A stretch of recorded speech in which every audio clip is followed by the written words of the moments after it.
KXTC Podcast.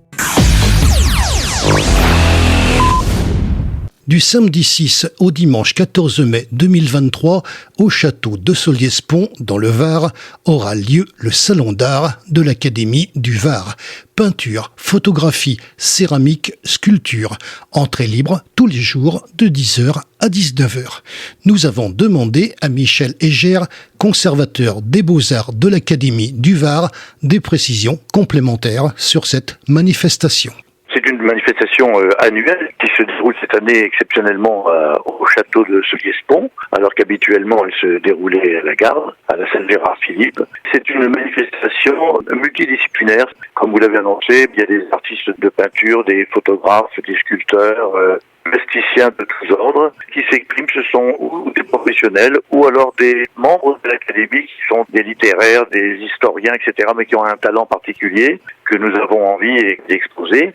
Cette année, nous avons des invités qui ne font pas partie de l'Académie du Var. Et cette année, nous ouvrons l'Académie à la bande dessinée. C'est-à-dire que nous avons un des invités d'honneur qui s'appelle Patrice Garcia, qui est connu mondialement puisqu'il a travaillé pour Luc Besson, qui a un graphisme extraordinaire et qui va nous exposer quelques œuvres de bande dessinée.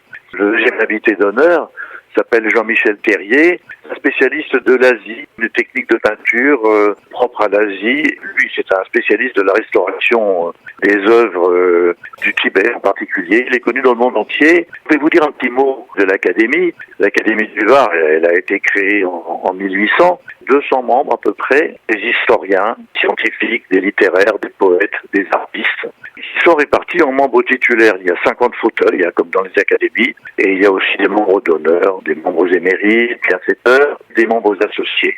Maintenant, son rôle dans le Var est de favoriser par son concours et ses encouragements le développement de la vie littéraire, scientifique, artistique et surtout l'étude des questions pouvant intéresser la région dans le Var. Elle publie régulièrement des livres sur l'histoire du Var, de Toulon, de Morillon, du Faron. C'est complété par des bulletins annuels. Voici un petit peu à quoi sert l'Académie du Var, qui est devenue l'une des 31 académies de province qui sont réunies sous l'égide de l'Institut de France dans la conférence nationale des académies. Voilà ce salon qui s'annonce sur de beaux auspices. Elle a lieu dans un cadre absolument prestigieux du château de Solliès-Pont, dans des salles très très bien décorées. L'Académie fait des travaux et beaucoup de conférences tout au long de l'année, dont on retrouve les titres sur le site de l'Académie. Toutes ces conférences sont ouvertes au public, elles sont très intéressantes et pluridisciplinaires. Cette année, en dehors de la bande dessinée, nous avons des gravures, de la peinture moderne ou de la peinture plus ancienne. Il y a des photographies, des céramiques, des sculptures de grande dimension parfois, encore des peintures de la pop art par exemple. C'est très varié et ça vaut vraiment la visite. KXTC Podcast.